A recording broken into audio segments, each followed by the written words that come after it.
Oi, eu sou a professora Gabriela Oliveira Freitas e bora falar de processo? Você está estudando teoria geral do processo, enfrentando todos aqueles princípios que estruturam o direito processual, e aí você se depara com o princípio da fundamentação das decisões. Vamos esclarecer o que quer dizer fundamentar uma decisão? O artigo 93, inciso 9 do texto constitucional, já falava desde 88 que toda decisão judicial deve ser fundamentada sob pena de nulidade. Parece que o nosso judiciário não tinha entendido muito bem o que isso queria dizer, então foi preciso a gente trazer alguns esclarecimentos dentro do texto do Código de Processo Civil de 2015 sobre o que quer dizer esse princípio da fundamentação. Em primeiro lugar, o artigo 11 do CPC repete exatamente o texto do artigo 93, inciso 9 da Constituição, voltando a dizer que toda decisão judicial tem que ser fundamentada sob pena de nulidade. E lá no artigo 489, parágrafo 1º, é onde a gente esclarece o que significa essa fundamentação. O artigo 489, parágrafo 1º do Código de Processo Civil de 2015 vai trazer alguns requisitos ali que tornam uma decisão fundamentada. Vai pela parte negativa, falando não vai ser fundamentada se. Então, atendendo aí o contraponto desses requisitos estabelecidos ali, teremos uma decisão fundamentada. Primeira coisa que o 489 fala é que a decisão, seja ela interlocutória, sentença, acórdão, não vai ser fundamentada se ela só trouxer o texto da lei, seja por forma literal ou por uma paráfrase reescrevendo aquele texto.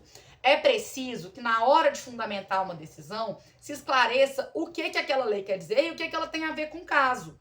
Vocês já viram quando vocês vão fazer prova do AB, que tem lá no edital do AB assim, a resposta não é válida se você só indicar o texto da lei? Vale para a prova do AB, vale para o juiz, para o ministro e para o desembargador na hora de redigir uma decisão judicial. Só indicar que existe uma lei e jogá-la ali no meio do texto da decisão não resolve o problema, né? É preciso fazer o enquadramento do caso, esclarecer como está sendo interpretada aquela legislação e como ela se aplica ao caso, né? Segunda coisa que o 489, parágrafo 1º, vai falar, também não se considera fundamentada se essa decisão trouxer ali alguns conceitos jurídicos indeterminados, sem explicar o que eles querem dizer naquele caso. E o nosso ordenamento jurídico, a nossa prática jurídica está cheia de conceito jurídico indeterminado, como, por exemplo, interesse público, como justiça, como razoabilidade e proporcionalidade. Eu brinco que são conceitos que eles não esclarecem absolutamente nada, mas servem para absolutamente tudo. Então, o magistrado, na hora de decidir, ele não pode só falar assim, ó, eu vou decidir assim porque é mais justo. Justo em que conceito? Eu falo que justiça é um dos conceitos mais problemáticos que temos dentro do direito, tanto que a gente está aí há uns 2000 anos tentando definir o que é esse conceito de justiça. É pelo interesse público, é pelo bem comum.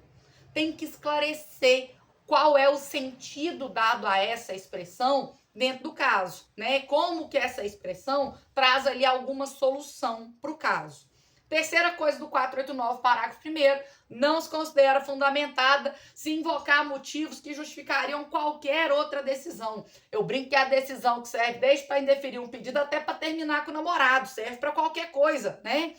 Quando você se depara com uma decisão em que o juiz fala ausentes os requisitos, indefira o seu pedido. Que requisitos? Como é que você viu que eles estão ausentes? É isso que eu preciso, né? A decisão ela não pode ser genérica a ponto dela servir para qualquer coisa. Que ela poderia servir para analisar um pedido de justiça gratuita, um pedido de tutela antecipada, ou um pedido de medida cautelar. Então, essa decisão demasiadamente genérica, que serviria para qualquer situação, para qualquer caso e qualquer tipo de decisão, também não é fundamentada por motivos óbvios.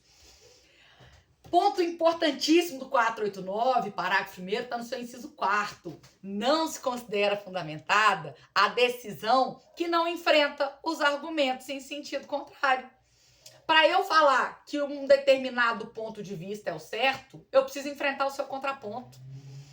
E isso significa que só existe fundamentação das decisões se houver efetivo contraditório.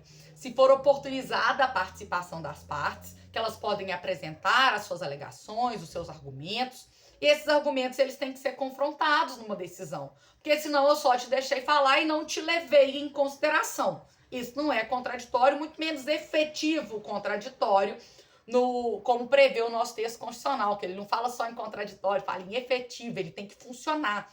Contraditório funciona quando aquilo que eu falo é levado em consideração, quando eu tenho resposta daquilo que eu falo. Eu não posso só falar sem razão autor ou sem razão réu. E aí eu trago uma fundamentação que não tem nada a ver com o que foi alegado pela parte. Eu não tenho fundamentação. Eu tenho uma exposição do meu raciocínio, desconsiderando que a outra parte está ali participando de um diálogo.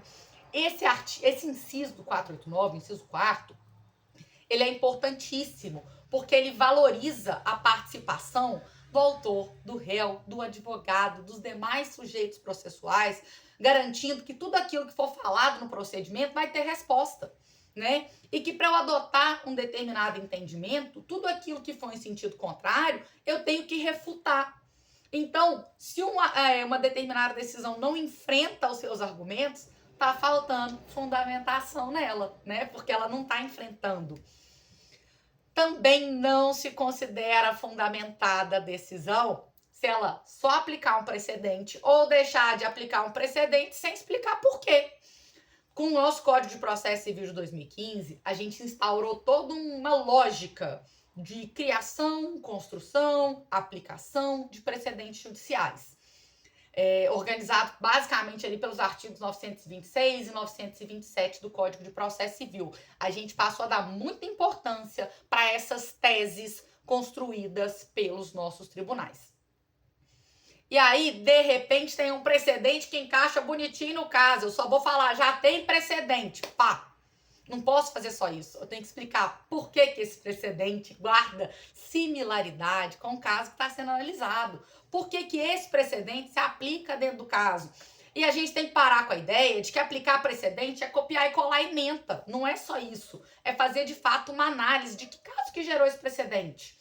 Seja ele uma tese firmada em julgamento de recursos repetitivos, seja decorrente de súmula.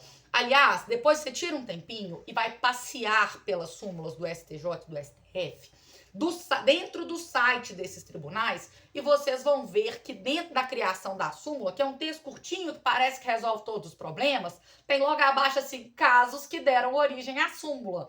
Ou seja, eu tenho que analisar que casos que foram esses, para eu saber, tem similaridade? Esses casos, eles guardam similitude fática com o caso que está sendo analisado? Justifica-se a aplicação desse precedente, dessa tese, dessa súmula a esse caso que eu estou analisando? Só copiar e colar ementa é muito fácil. O trabalho para lidar com precedentes é um pouco mais complexo que isso. Se eu só copio e colo ementa, eu não estou falando em fundamentação de decisão.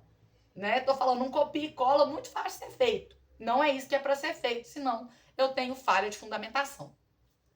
E ainda, a parte invocou um precedente. Nas suas razões, nas suas argumentações, você traz ali, olha, já tem um precedente sobre isso. Seja ele vinculante ou não, né? Pode ser precedente, pode ser jurisprudência, que é um conjunto de julgados, pode ser uma súmula. Para eu não aplicar esse precedente, eu tenho que explicar por quê. Para falar, olha, nesse caso não se aplica. Seja porque ele é diferente, aquilo que no direito norte-americano se chama de distinguishing, e aqui a gente chama de distinção. Eu tenho diferenças entre os casos, ou seja, porque esse precedente já foi superado, ele é um precedente antigo, eu tenho precedentes mais novos, eu tenho uma súmula que já foi revogada, não, né? Que já foi superada de alguma forma, que foi retirada do mundo jurídico. Ou porque aquele precedente se refere a uma legislação que ela já não existe mais, que ela foi modificada. Isso precisa ser justificado. Então, quando o 489, parágrafo 1º, traz essas 6 questões que não pode fazer para ter uma decisão fundamentada, na verdade ele está dizendo como fundamentar uma decisão.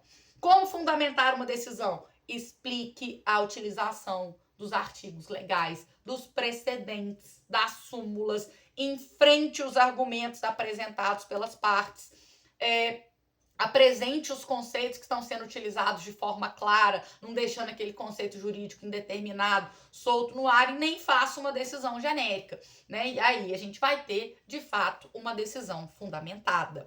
Uma outra coisa importante que eu gosto de falar sobre fundamentação das decisões é que muitos autores vão falar em motivação das decisões judiciais. O texto constitucional fala que a decisão tem que ser fundamentada, não motivada. Ah, mas é sinônimo. Será que é mesmo? Eu acho muito ruim que a gente do direito tem uma mania de querer ser extremamente fino com a linguagem, quer usar palavras extremamente difíceis e de repente a gente desvaloriza o significado das coisas. Que incoerência danada que é essa? Não acho nem que a gente tem que ser muito rebuscado com a linguagem, é preciso ser claro, preciso ser inteligível, preciso que o outro me compreenda. Mas também é importante eu saber o sentido das expressões que eu estou utilizando. Fundamentação em dicionário nenhum é sinônimo de motivação. Basta a gente buscar a etimologia da palavra, né? Que fundamento é o que funda. É o que está na base, é em cima do que eu construo. Enquanto motivação é o que move. São conceitos completamente diferentes. Por que que isso é importante? Por que que eu tenho a implicância com a utilização dessas duas palavras como se elas fossem sinônimos? Primeiro porque a motivação é coisa de coach, né? E eu não vou falar de coisa de coach aqui não. Mas brincadeiras à parte, é porque a motivação, ela guarda uma subjetividade. O que que te motiva a estudar? A pretensão de ter um diploma, de conseguir passar num concurso, de ser aprovado no AB, o que que te motiva? É algo que te motiva, é pessoal, né? Tem grande grau de subjetividade nisso, diferente do que funda, né? O fundamento é algo de natureza mais objetiva. Em tempos de direito processual democrático, porque estamos, sim, tentando construir esse projeto de Estado democrático de direito organizado lá no nosso texto constitucional, é importante que a gente busque mais objetividade nas decisões de natureza pública, sejam elas administrativas, legislativas ou judiciais, principalmente nas judiciais. Para eu ter esse maior grau de objetividade, esse maior grau de democraticidade de uma decisão, é importante que ela seja o mínimo subjetiva, né? Já que o juiz não tem que ser um sujeito imparcial, a sua subjetividade não tem que interferir no seu julgamento. E detalhe, não são só alguns autores que fazem essa confusão. A Lei de Introdução às Normas do Direito Brasileiro também faz essa confusão e fala em motivação das decisões. Então você vai se deparar com textos que estão falando sobre motivação usando como sinônimo de fundamentação. Eu gosto de ir lá no texto da Constituição que fala em fundamento. E como eu tenho aí um certo apego ao significado das coisas, ao certo sentido do nosso discurso, e para a gente garantir que a atividade jurisdicional vai ser cada vez mais democrática, que esse projeto de Estado democrático de direito que está em construção, ele vai prosseguir, ele vai caminhar adiante, é importante que a gente tenha atenção àquilo que pode violar o nosso projeto democrático. E falar em motivação das decisões é uma das coisas que pode aí trazer algum problema para dentro do nosso judiciário. E vamos então trocar para fundamentação, tá? Apenas uma sugestão aí de quem vem estudando isso há algum tempo, tá? Tem inclusive um artigo publicado sobre isso, vou disponibilizar aqui no texto para vocês, no texto na descrição do vídeo para vocês, caso vocês tenham interesse em ler, né? Então, voltando aqui no meu assunto principal, essa fundamentação das decisões é algo que foi fortalecido com o nosso texto do Código de Processo Civil de 2015, justamente para a gente conferir maior transparência à atividade do judiciário, transparência que é um negócio tão importante para a democracia, para a gente saber não só o que os juízes decidem, mas como eles decidem, como é construída uma decisão judicial, né, para que a gente consiga ter uma fiscalidade dessa atividade jurisdicional. Então, a fundamentação das decisões tem um grande grau de importância dentro dessa lógica do processo democrático. E por isso que isso estrutura o direito processual, por isso que a fundamentação das decisões é um dos princípios do processo, não só do processo civil, mas de qualquer área do direito processual, para a gente conseguir trazer melhorias para o nosso texto. E aí você pode me perguntar, professora, mas era realmente necessário que a gente trouxesse esse detalhamento aqui dentro do Código de Processo Civil? Era extremamente necessário, porque parece que só a previsão constitucional lá atrás não adiantou. Por muitos e muitos anos, os tribunais brasileiros repetiam reiteradamente algo que começou a ser falado no STF e todo mundo copiou, que era: o juiz não é obrigado a enfrentar todo qualquer argumento das partes, bastando que exponha as suas razões de decidir. E aí, quando vem o Código de Processo Civil de 2015, ele deixa claro, é importante sim enfrentar os argumentos das partes. Senão essa participação das partes, trazendo argumentos, narrando seus fatos, produzindo provas, isso perde completamente a importância. E lembrem-se que no Estado Democrático de Direito todo poder emana do povo. E o povo aqui no direito processual são justamente as partes que estão interessadas no resultado final deste provimento, dessa sentença, desse resultado que vai ser julgado pelo judiciário. Então a gente não pode minimizar a importância daquilo que é argumentado nos autos. Por isso foi tão relevante trazer essa modificação aqui para o Código de Processo Civil de 2015, para a gente garantir maior democraticidade do judiciário, seja pelo aumento da transparência e fiscalidade, como também pelo aumento da importância da participação das partes.